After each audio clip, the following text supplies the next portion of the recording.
Like Assam, Tripura also faces a huge problem of illegal immigration. In fact, the records would say that Tripura's issue of illegal immigration is much bigger than Assam. There was a time when in Tripura, the Tiprasa people, the original indigenous people, were almost 70 to 80% of the population. But as per the 2011 census, their population has reduced to below 30%, and the non-Tripuri people, their population has risen above 70%. So there is a definite influx of people from Bangladesh into Tripura, and they have settled down there. So therefore, the people of Tripura have become minorities in their own state. So taking into consideration all these issues, we had approached the Supreme Court by filing a writ petition under Article 32. In 2018, notice was issued in the matter. Today, the matter came up before a bench of Honorable Justice Bela M. Trivedi and Honorable Mr. Justice P. Varale.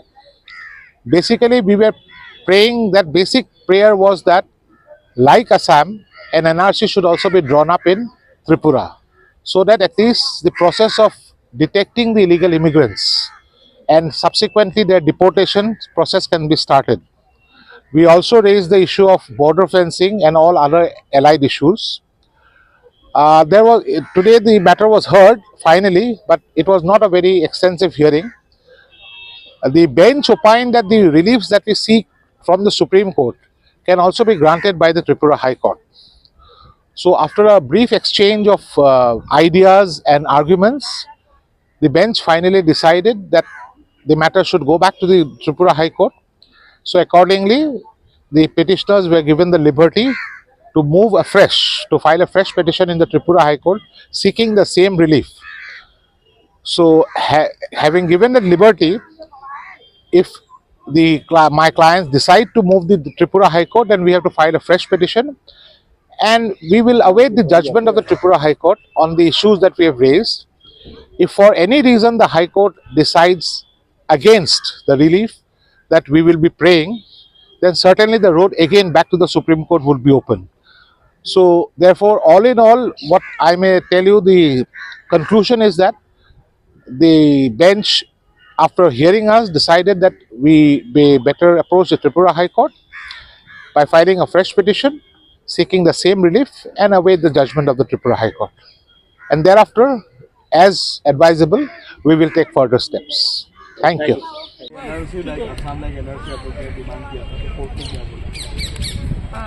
आज तक court का जो इजलास है जो decision दिया गया, हम लोग खुश नहीं, क्योंकि हम लोग 2018 से ये केस लड़ा है, लेकिन आज 2025 में आकर आज कह रही है हाई कोर्ट में फिर फ्रेश अपील करना। तो ये सुप्रीम कोर्ट को मैं ये पूछना चाहती हूँ, और हम लोग का एक सवाल उठती हो, इंडिया का हर स्टेट का अधिकार है सुप्रीम कोर्ट को जस्टिस मांगना, और ये नेशनल इंटरनेशनल मैटर है, foreigner issue means international matter है। इसमें हम सुप्रीम कोर्ट को अपील करना मेरा अधिकार है, हक है। और अगर हाई कोर्ट और स्टेट गवर्नमेंट इसको टैकल करते हैं, तो आज हम लोग सुप्रीम कोर्ट का आना का कोई जरूरी नहीं पड़ता। इतना साल हुआ, 1949 से हम लोग जुड़ा हुआ इंडिया का साथ, तब से हम लोग माइग्रेशन होने के बाद, इलीगल माइग्रेशन होने के बाद हम लोग अभी माइग्रेशन में चले गया। हम लोग 80% से अभी 31% से भी नीचे आ गया। तो अगर गवर्नमेंट अगर इसका ऊपर में अगर इनिशिएटिव लेता, तो आज हम लोग माइनॉरिटी नहीं होना था। तो आपका खुद का लैंड में ही माइनॉरिटी हो गया। इसके बाद सुप्रीम कोर्ट में या 7 इयर्स अभी ये चल रही हो, और आज के रही हो हाई कोर्ट में फिर जाओ।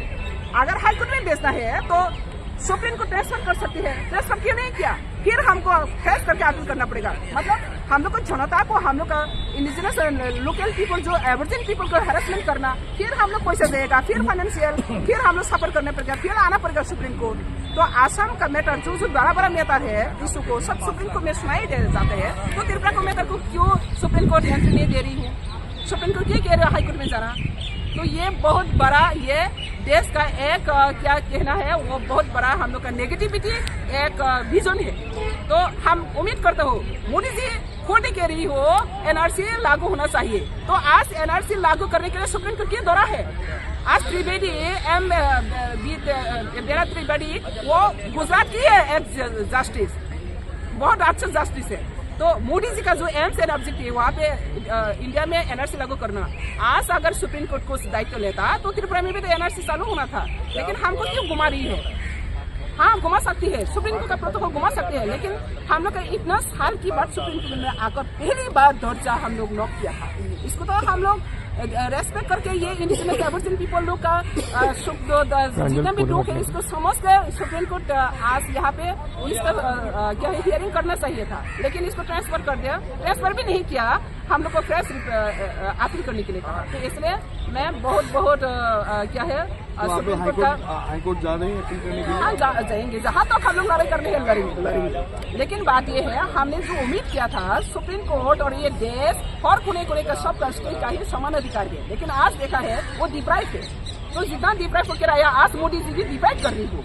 तो हम लोग सोचा था मोदी जी का एनआरसी सब एज ए होल त्रिपुरा का सभी एक ही साथ हम लोग अधिकार मिलेगा, लेकिन नहीं हुआ। मैं भी मोदी जी का सपोर्ट करती हूँ, मैं भी मोदी जी का सपोर्टिंग है, लेकिन देश का हर कोने में जितना भी जो प्रॉब्लम है इसको हम लोग इक्वालिटी बिफोर लॉ, कहा इक्वालिटी बिफोर लॉ। अगर संविधान में लिखा गया इक्वालिटी बिफोर लॉ, त्रिपुरा का इक्वालिटी कहाँ है? तो अभी हम लोग फिर हाई कोर्ट में जाएगा 100% जाएगा। लेकिन बात ये है, इंडिया गवर्नमेंट का दायित्व क्या है?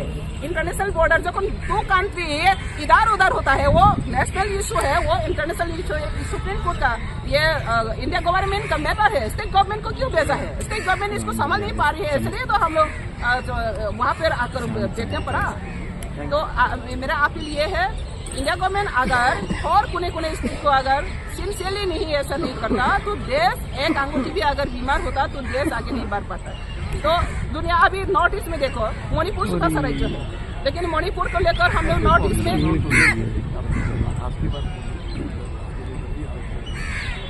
तो ये बात है ना। तो हर स्टेट नॉर्थ ईस्ट का हर स्टेट छोटा स्टेट को अगर रेस्पेक्ट नहीं करता तो ऑनर नहीं देता तो एक दिन ऐसा बिगड़ जाती है, सब बिगड़ने के बाद कुछ नहीं करता। तो ये तो जब शुरुआत होता है कैंसर शरीर में तो अभी तो ट्रीटमेंट करना चाहिए। इतना सालों की बात हम लोग सुप्रीम कोर्ट में आकर अपील किया था, इसको तो सुप्रीम कोर्ट साथ सुप्रीम कोर्ट ने आप लोगों का केस सुना है, फिर उसके बाद हाँ अब ये तो असली बात है ना। 7 साल हम लोग को क्यों घुमा रही है? तो फास्ट टाइम ही कह सकता था हाईकोर्ट में जाओ। हम लोग इतना परेशान क्यों कर रही है, इतना टाइम वेस्ट कर रही है, क्यों इतना फाइनेंशियल हम लोग को फाइनेंशियल हम लोग सफर होता है, वो तो सब जानती है। सुप्रीम कोर्ट में एक बार आना कितना कष्ट होता है। तो ऐसा करके हम लोग फिर से रीअपील करने की सोच रहे हैं सुप्रीम कोर्ट में। 1000 बार करेंगे, जब तक जस्टिस नहीं मिलेगा 1000 बार करेंगे। आज का जस्टिस कल नहीं रहेंगी, कल का जस्टिस परसों नहीं रहेंगी। एक दिन ये सुप्रीम कोर्ट इंडिया में भी ऐसा जस्टिस रहेगा, सब कोने स्टेट पर देखभाल करने वाला ऐसा जस्टिस रहेगा। मेरा उम्मीद है, मेरा विश्वास है।